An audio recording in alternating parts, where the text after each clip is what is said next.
Galran. I think it's $5. New Galran.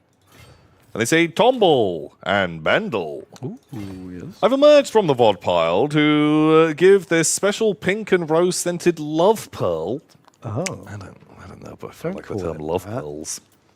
Also, which Warhammer Fantasy character do you think would handle being in 40k the best? What? I reckon any of the orcs would get on pretty well. Oh, they'd be indistinguishable, wouldn't they? I think they'd handle their business pretty good. Makes sense. Like Nagash is probably going to do okay. I don't know. I don't know if any of the wizards would do all right, because I feel like the Warhammer world being essentially a world with an open portal to the warp, the winds of magic and all that, I think there's a hell of a lot more warp energy in the old world than there is on a regular 40k planet. I think they'd be like, where all my magic power gone? Would they not be like... I don't know, but I think they could do it. Because the strongest Warhammer magic users are infinitely more powerful than the strongest psychers in 40k. Do you think? No. Nagash and Teclis pull off some world-ending shit compared to like a Space Marine librarian. But there's enough kind of like stories of like mega psychers. They just don't tend to turn up in the game so much. Like, who's that fucking guy? Crongelox, the cyborg who ruled over 1,300 systems with his psychic brain. That guy. I have no memory of this man. Someone. Did you make him up in a dream? No, someone knows this. He's not called Crongelox.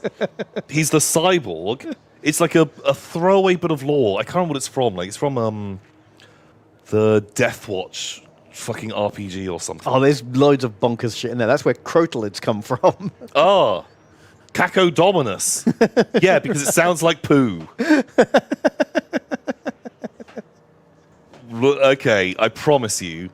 And so there's this guy, and it's barely mentioned ever again, but they did reference it at some point in like a 40k book. Is it the Caco? It's not the Caco demon. The Cacodominus? Cacodominus 40k. Cyborg Psyker. Come on, we're getting close, man. Not all Warhammer. They were behind the Howling.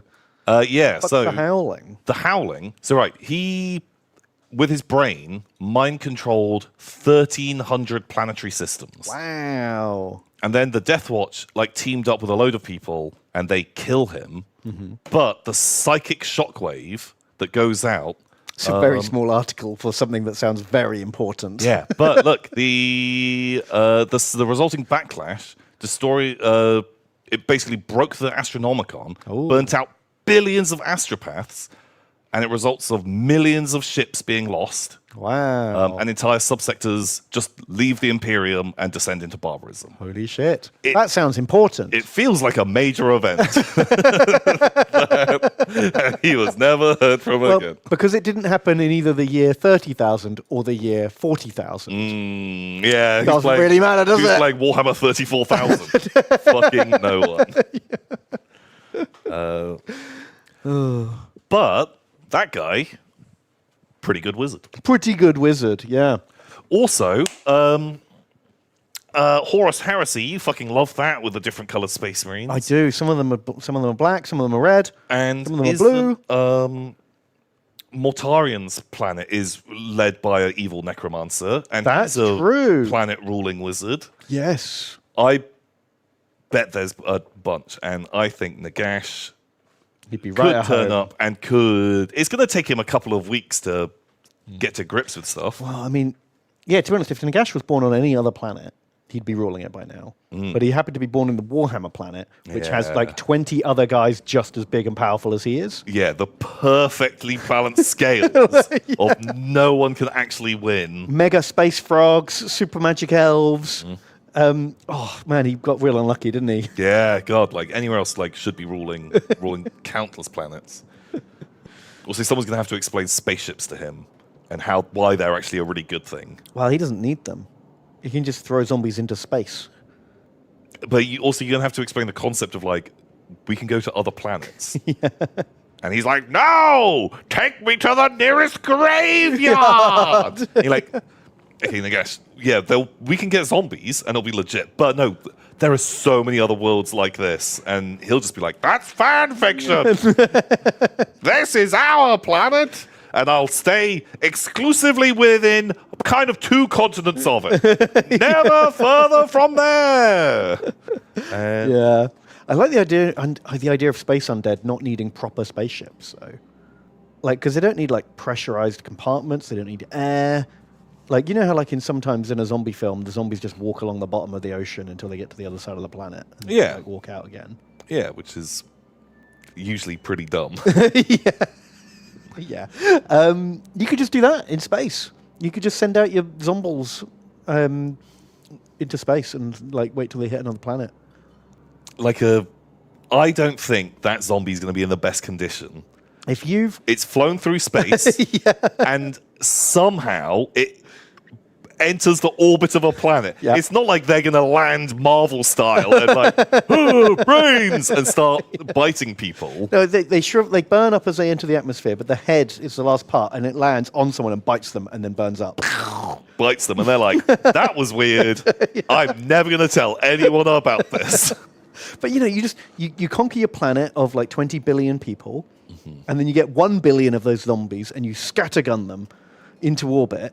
Okay, someone do the maths. I bet if you fired 1 billion things at random out from Earth, how many of them would hit planet? I'm going to say like an almost 0%. Yeah.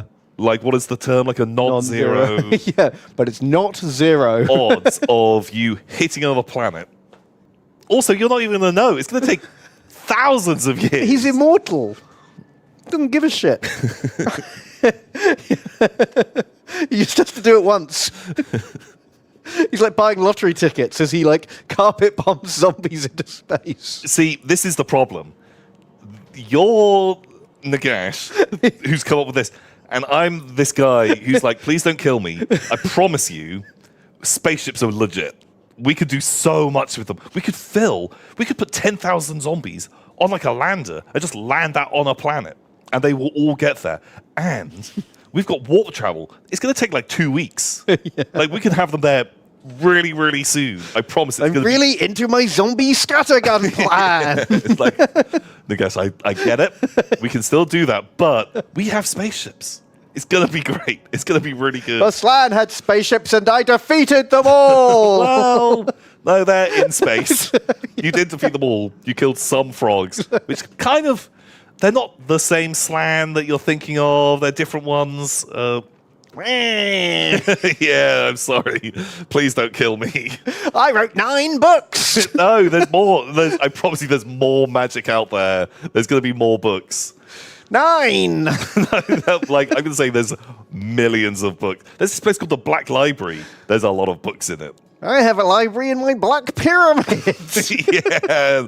Look, they wrote fucking like 47 books about this thing called the Horus Heresy. Have you heard about that, Nagash? Sounds boring. Yeah, okay, right, Nagash. That's one thing we can agree on. Fine. We'll both say... If any series has more than 9, it's not worth reading. Fair. Absolutely fair. I should introduce you to Star Wars. They did 9 of those. And, to be honest, not all my books are hits. Fair. I really like the 3rd one. Okay, that's good. Yeah, the some of them are great, but... The 8th one's just trash. It's a collection of short stories. Oh, fuck. Not many people have got that far, to be honest. Okay. Well, back to these spaceships I was talking about earlier. So, yeah. It's weird. After number 7, I was talking about the power of the whites. People stopped buying my books. Yeah, that one. It got really unpopular. Something else. Not only do we have spaceships, we also have this thing called social media. Oh. And yeah, they reacted really badly to your white book. Oh. What if I get my billions of zombies to upvote my tweets? Yeah, it might work. It might work, but I think we're going to quickly move on to a new subject of our conversation. I'm too old to change my ways. Yeah, that's what all of them said. But I'm afraid you're going to have to. So... I lost a computer screen. Oh, no, we're back. Anyway... Oh, Nagash, what a guy. So I think we'll say Grimgor. Grimgor would do the best in Warhammer 40,000 because I think he could turn up, headbutt the biggest orc, and very quickly he might still be like, I like to use an axe. Fuck using a shooter. You can still be an orc warlord with an axe. But I bet he would be like, you know what, orc shooters, pretty jokes. They're very loud, and it's fun to see people. I can see him getting into it. But he's still going to favor an axe. And the moment there's a mech boy who's like, Grimgor, your axe, what if we stick some gubbins on it? And now it has lightning coming out of it. And he'll be like, this is great. Thanks, mech boy. Wah! Choppy. Yeah, I think he'd do great. Yeah, like fantasy orcs don't get as big as 40k orcs, do they? I guess because like they kind of cap out a bit sooner. Yeah. Maybe their wars never get as big. Yeah, because 40k orc wires There's billions of them. Yeah, across entire systems, and one orc becomes the biggest out of all of those compared to, Warhammer Fantasy WoW, which is probably a few 100,000 orcs tops. Like, I don't think it's getting that much bigger than that. Yeah, they're not getting millions, are they? And so, getting to the top of that pile, much quicker process. The economies of scale makes all the difference.